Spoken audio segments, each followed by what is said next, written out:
this episode, we venture into Hollywood's treatment of the war film genre.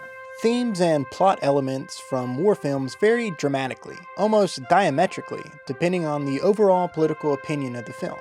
Essentially, there are two camps. The first focuses on the nobility of the army and the value of American ideals. The second deconstructs American foreign policy, highlighting its imperialistic tendencies and the senseless waste of war. At its worst, the first category hypes American patriotism, ultimately amounting to a flag-waving, jingoistic propaganda piece. The second, at its lowest, provides a heavy-handed bias and marginalizes the potential good stemming from American international causes. Generally, though not always, the trend goes that during times of war, the films are of the patriotic type, so as to rally the nation toward the wartime causes. It is in the downtime between wars, when the social cost of war are felt, that Hollywood war films often provide a criticism for military action. To see this in action, it's important to track the history of war films. Now, it's convenient to categorize the periods of war films' history by the predominant war at that time. Before the World Wars, the genre had a small industrial presence. The first war film, Vitagraf's Tearing Down the Spanish Flag, was a 90-second propaganda piece made during the Spanish-American War. Hardly a film by today's standards, it was more a symbolic commercial for the war.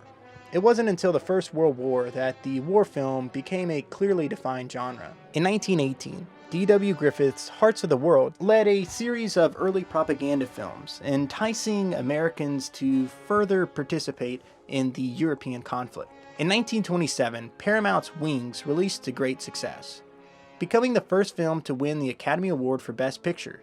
The movie was lauded for its realistic battle sequences involving two young pilots in the Air Force. The film was shockingly progressive, even by today's standards, showing nudity and male kissing. Though Wings made some arguments against the atrocities of war, one of the earliest films to comprehensively denounce the war was Lewis Milestone's All Quiet on the Western Front. Released with a silent and sound version, and based on the popular novel, the film tells the story of young, misguided volunteers from the German army. After witnessing the horrors of battle, the soldiers quickly lose their illusions of the war. The film was a landmark of the time and still provides one of the best critiques of war.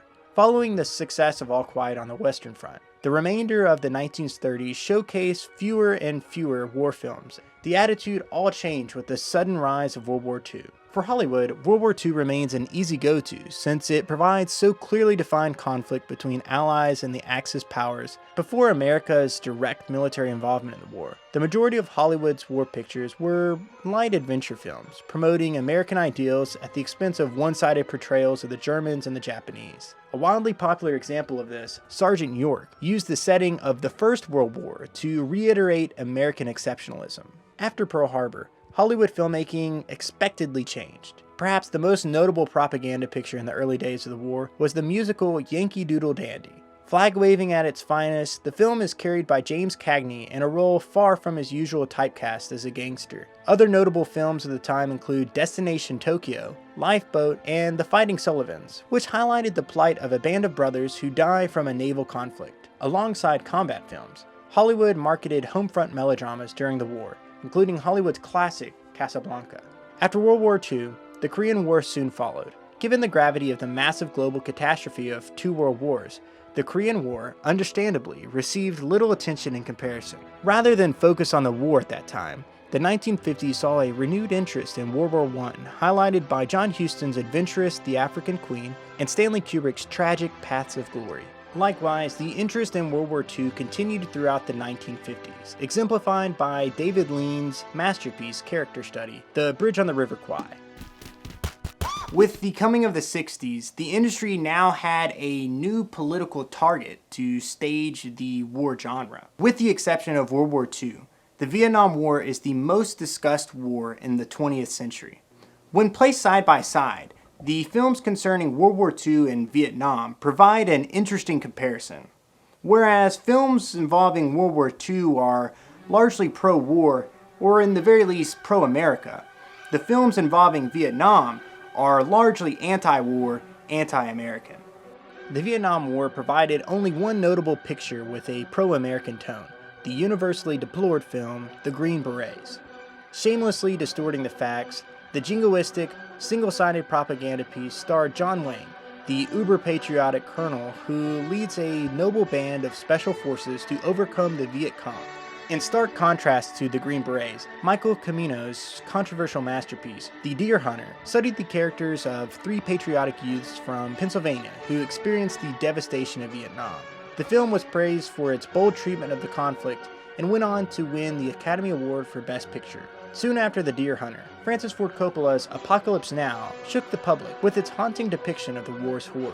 Based loosely on Joseph Conrad's novel, The Heart of Darkness, the film involves the epic quest to find and assassinate the crazed and insane genius Colonel Kurtz. The film is an innovative masterpiece, leading the pack of brilliant Vietnam War films, and perhaps standing as the greatest war film of all time. In the 1980s, war films continued to draw upon Vietnam War for inspiration. 1984's The Killing Fields showcased the fall of Cambodia and the nightmares involved.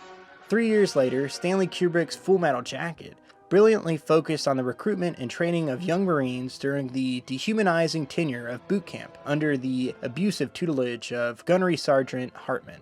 In 1986, writer-director Oliver Stone produced the critically acclaimed Platoon, the first of a loosely tied trilogy on the Vietnam War, followed by progressively less spectacular installments Born on the 4th of July and 1993's Heaven and Earth. Stone's realistic, personal perspective stunned critics and audiences, providing the war's sharpest critique, and went on to garner a number of Academy Awards. During the Vietnam War, as well as after, the United States underwent an entirely different type of war, the Cold War. An ideological war was unlike any other conflict in the 21st century. It is understandable that the war's most lauded film, Dr. Strangelove, or How I Learned to Stop Worrying and Love the Bomb, would be equally atypical.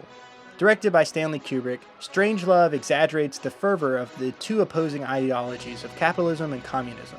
The farce approaches the material with a blend of black comedy and sharp sarcasm that continues to amuse even today. With the fall of the Berlin Wall came the end of the Cold War, ushering in a relatively conflictless decade. Despite no major wars, the 1990s are remembered as one of war genre's finest decades, as it witnessed a renaissance in World War II pictures. Steven Spielberg's Holocaust epic, Schindler's List, tells the deeply moving narrative of Oskar Schindler, the war profiteer who devises an unlikely plan to save hundreds of Jewish lives. Based on real-life events, the film portrays the miraculous success and tragedy of an unlikely hero. Later, Roman Polanski's The Pianist followed the tone and gravity of Schindler's List, joining the canon of Holocaust films, a major subgenre of the war film.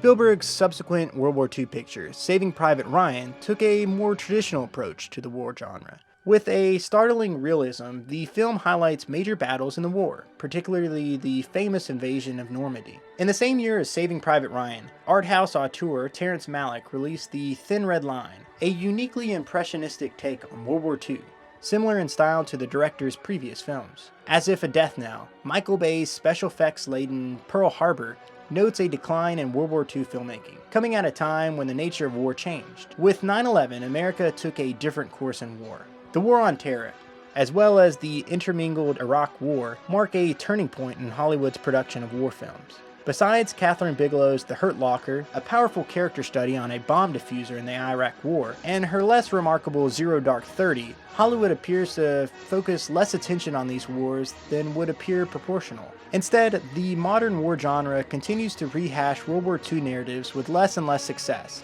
except for Quentin Tarantino's idiosyncratic Inglourious Basterds, a lighthearted and exaggerated yarn of the unforgettable Nazi and a band of bloodthirsty Nazi hunters. Hollywood has recently produced a string of lackluster pictures. Despite the modern absence of war masterpieces that populated previous decades, it is unlikely one of Hollywood's favorite genres is in a state of permanent decline. Like the Cold War, the war on terrorism is a unique conflict, and not as obviously defined as world wars or Vietnam. The confused war on terror, with its unclear objectives, is still ongoing. Once the war ends, perhaps a clear social narrative will arise, one that Hollywood will almost certainly adapt into a string of pictures. The American film industry will continue in the 21st century with the tradition it established in the previous one. As new war films are released, they will likely take one of the two positions that define the genre. either hyping American exceptionalism or sharply criticizing the horrifying waste of food.